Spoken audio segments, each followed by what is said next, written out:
Alfred Hitchcock, more than once you've said the secret of making a quality suspense motion picture is to put an average man in bizarre situations, to threaten the audience with the thought that this could happen to you. And this seems an oversimplification, but is it basically what you're still trying to do? Actually, the central figure who is, shall we say, being attacked or on the run, if he's a familiar figure, average man, and also a familiar star, the story values are increased accordingly. In other words, if you walk along the street and you see a street accident and a man's lying there, you say, poor fellow knocked down by an automobile. Take a second look and it's your brother. Look at the difference in the emotions. And that's why not only the identification, but the quality of identification also matters and is a contributory thing. I'm told that in Torn Curtain, which is your 50th film, you've taken the gloss out of a Hollywood film by a completely new lighting technique. Can you enlarge on this a little? Well, if I can express it simply, in the days of monochrome, black and white photography, there was always in the early days a tendency for the figure to be mixed up with the background. So the cameramen solved this problem by backlighting. They used to have a highlight and give the person a halo. So that white line separated them from the background. And then there was another thing that the cameramen tried to do, is to overcome the two-dimensional effect by what they call modeling the person, by giving them cross lights and so forth. Well, this carried on into color, where it was quite unnecessary because color separates itself. The face against a grey wall, or a woman in a green dress and a dark red wall, created its own separation. So the need for the backlighting became unnecessary. And it did tend to brighten color and give it a gloss. Well, I decided that it wasn't necessary to model so much. Color took care of that, and it should be softer. So the whole film was shot with reflected light rather than direct light. So in a sense, to achieve this effect, you've done less rather than more. Much less, because in the average room, if you look around you, you are living in reflected light. Even though the sun may not be coming directly through the window, strong light is coming through. It hits the ceiling and the walls, and the light bounces off, and that's the light that you live in. I haven't seen the film, so what effect does it have? Well, it has the effect of a much softer, more naturalistic effect. There is, I think you'd agree, Mr. Hitchcock, a Hitchcock woman, very tall, very cool, iceberg outside and dampened down fires within. Now, I know you've never submitted to the psychiatrist's couch, but have you any idea at all why you have this obsession with this kind of woman? I'm only obsessed because I don't believe in stamping the woman with the word sex all over her. I think it should be discovered in the course of our getting acquainted with her. And it's more interesting for this thing to be not apparent. In other words, we don't have to have the sex hanging round her neck like baubles all over her. I think it should be, there should be a certain mystery about it. But why is she always blonde? I mean, Julie I think that's traditional. I think that's that dates back to Mary Pickford. You know, if you remember, tradition of the cinema is that the hero was always a dark man, and the heroine was always a blonde. I think it's the simplification of identification, really. Are you a traditionalist? Oh, completely, yes. You mean in regard to films? Oh, yes, I think one of the most essential things in a film is visual clarity. I think an audience should be given all the facts. For example, if you take suspense, suspense can only be achieved by telling the audience as much as you can. I don't deal in mystery. I never make whodunits. No. Because they're intellectual exercises. You're just wondering. You're not emoting. My old analogy of the bomb. As an example, we could be blown up this minute and the audience would get 5 seconds of shock. But if we tell them 5 minutes ahead of time there is a bomb that's going to go off, now we get 5 minutes of suspense. Where we didn't have suspense before because the audience were in ignorance, you see. That's a big difference. I'm very much interested in your attitude to actors, because you once said that film stars are only puppets to be used in films. Walt Disney, you said, had the best idea. When he didn't like them, he tore them up. Now this implied, and that's an understatement in itself, that you haven't got a very high regard for actors, or is it only stars that you object to? I think it's the difficulty of stars. They want to be writers today, you know, they want to be producers. They won't stick like any decent cobbler would to their last, you know. And I think that's one of the big problems when an actor wants to rewrite and arrives on the set with his scene already. I had that occasion happen to me once. An actor came with a scene completely rewritten. At 9 a.m. I said, what about your co-star in the picture? She doesn't know a word of this. Hasn't been able to learn a word. Don't you have any regard for her? Not at all. It was just that he wanted to change the scene because it wasn't permitted, naturally. You don't think then that the actor can contribute anything artistically? I mean, I don't mean just in his performance, but in... Well, I think he can contribute a lot in performance and interpreting the role and come with bits of business and that kind of thing. You know, he should develop his characterization to the fullest and not try to rewrite it. But when you say rewrite, do you object to the altering of one or two words? No, not at all. But I do object to changing storyline and that kind of thing. And I think a lot of it comes, the trouble, is when actors go to these schools and they're taught improvisation. They're given a situation, they say, work it out. Well, I say it's not acting, it's writing when you tell an actor to work something out. Improvisation is not making up the pure performance, it's making up a scene, and it's the job of the writer to do that. Would you accept improvisation as an exercise? I certainly would not in a studio, I wouldn't. They can do it at their school as much as they like, so long as they don't come in the studio and want to improvise on the set. That would be no good at all. What about the stars who are commanding bigger salaries than they've ever done before? Does this seem to you ridiculous? Well, we're at the bottom of the barrel, you know. We don't have many stars now, so naturally it's just a matter of supply and demand. And, you know, even if all the studios got together and said we're not going to pay these huge salaries, if that got to the ears of the government, they'd all go to jail. Because, you know, General Electric executives were sent to jail for fixing prices. The same would apply to the stars, and they know it, you see. If the companies ever got together, but even if they got together, there's always some independent comes along and puts a film together, says to the star, you know, and then he gets the star, the director goes to the bank, says, I've got this star. So they get it one way or the other. But why do you use stars at all? I mean, Hitchcock is a star. I mean, can't you do without them? Yes, I can, but sometimes the front office, you know, they'd like to have more than one star in the picture. They'd like to, how shall I say, treble their odds. After all,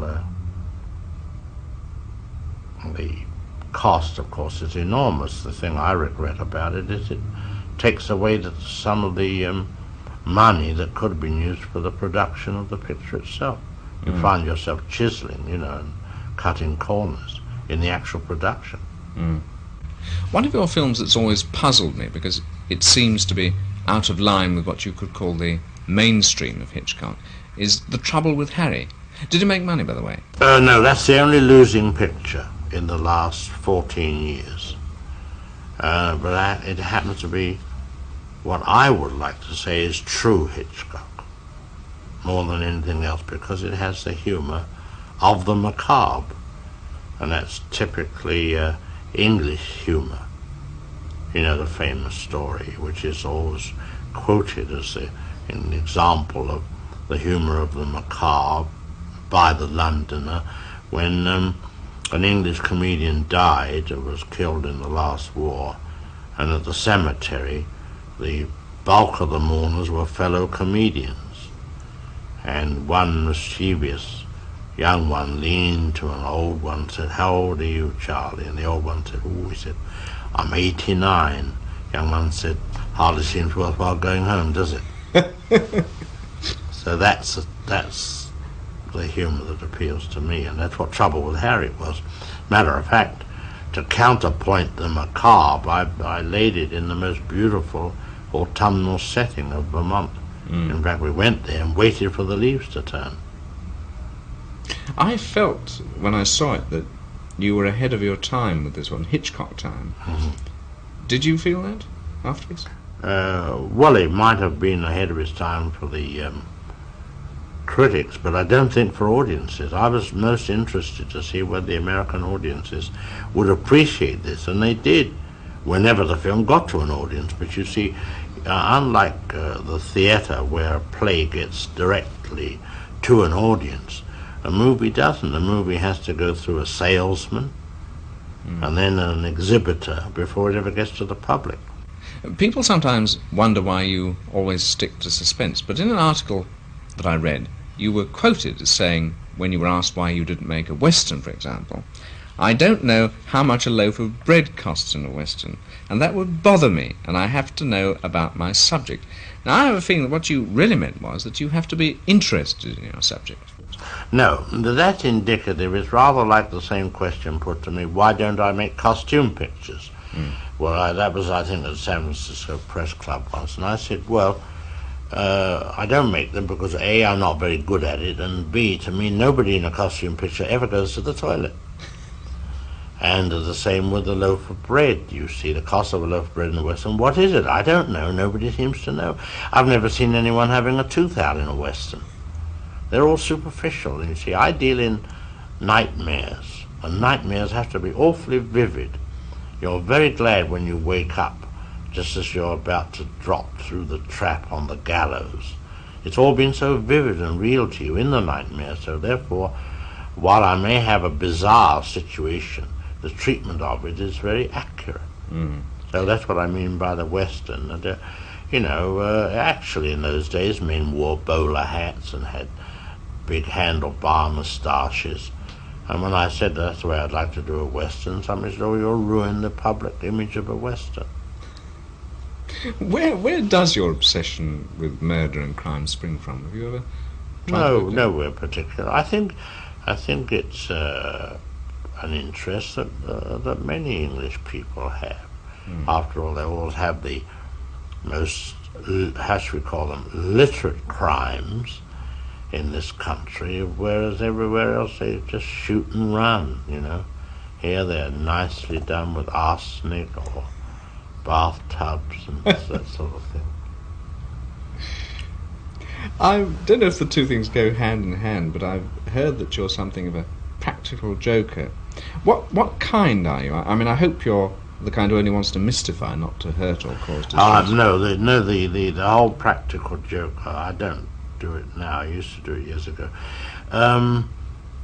Is a joke that doesn't hurt at all. It bewilders. For example, many years ago, I gave a dinner party for my wife on her birthday. It was held in a garden in a restaurant in Los Angeles, table for about 14 people. So I decided to get casting to get me a lovely aristocratic elderly lady. We dressed her up very beautifully, hair done, and just sat her at the end of the table and then disowned her. Everybody said, "Who's the old lady?" I don't know, we're trying to find out. And she had instructions to say she was with Mr. Hitchcock's party. And the whole evening everybody, talked politely to her, but it mystified everybody. And I denied all knowledge of her, of course. At what point did you give all this up? Oh, I don't know. Can't remember now. Do you know why you gave it up? You just grow out of it. I once gave a dinner in London where the food was all blue. Everything was blue. When you broke open your dinner roll, the bread was blue inside. Blue soup, blue trout. What sort of effect did this have? Well, it was rather revolting to start with, because blue is not the colour of any food. That's the whole point. But was the joke that they didn't even realise that perhaps they thought that they were the only people who thought the food was blue? No, it was in a private room, a private dinner party. I think Sir Gerald de Maurier was one of the guests. Gertrude Lawrence was another. I only had about half a dozen of us. Mm. Your television series, Alfred Hitchcock Presents. Now, I know you didn't direct all those films yourself, but is the technique that you adopt there basically the same as you use for the cinema, or quite different? The economics alone demand a completely different handling of the medium. In other words, television on film is a much, shall we say, faster operation than the feature film. In the feature film we get about 1.5 minutes cut film a day. Television we get 9 minutes. So it's a totally different thing altogether. When you consider for an hour show, which means an actual 49 minutes of film, the rest is commercials and the framework, for $126,000, which is roughly, £40,000.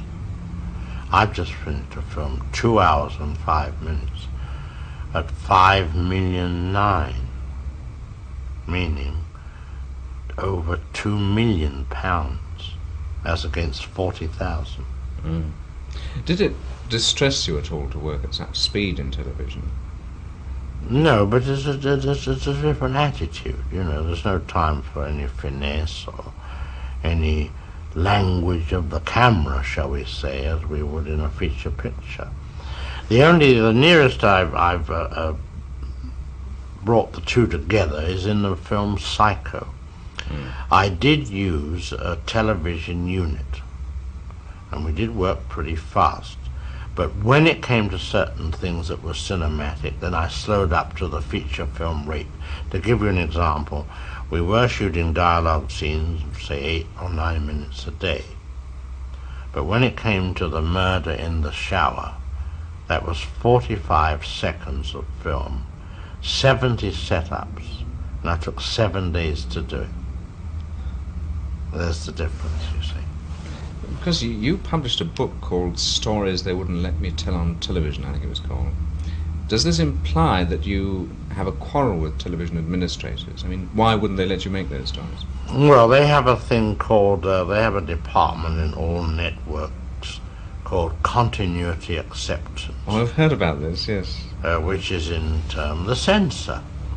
Now, I bought a story for our show, which is a classic, Lord Dunsany's short story, 2 Bottles of Relish. We've never been able to get that one by ever. And they do exercise quite a control over the subject matter. And then if one had a murder story and the person got away with it, I would always have to go on and pronounce the retribution clause. Like, for example, in the show I shot with Barbara Bel Geddes when she socked her husband with a frozen leg of lamb. And all the police came in and ate it all up while they're looking for the murder weapon, and ended up with the wife sitting in a corner smiling. Well, that's impossible. She can't get away with murder. So then I have to come on and say, well, she married again, but this time she forgot to turn on the deep freeze. And that satisfies everyone, you see. Does this attitude of the censor make you boil with anger or merely shake your head in resignation? Oh, well, it's established, so what can you do about it? Finally, you came unstuck financially, but certainly not artistically, with The Trouble with Harry. Now that you've reached your half-century of filmmaking, do you feel that you want to attempt another, what you would call, pure Hitchcock?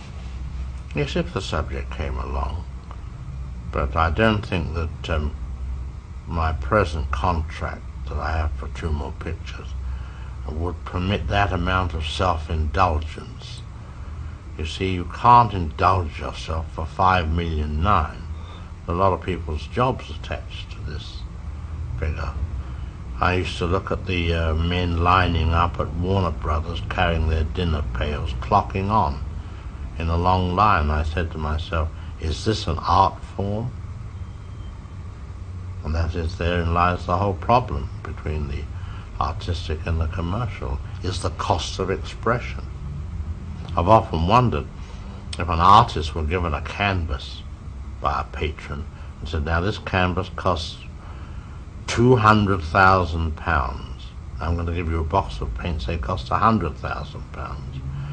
Now the brushes and the palette cost £150,000, and the easel costs £50,000. Now you go ahead and paint me a picture that will be a masterpiece and bring that money back. I don't even want a profit, but get me my money back. How will the painter feel? Albert Hitchcock. Thank you.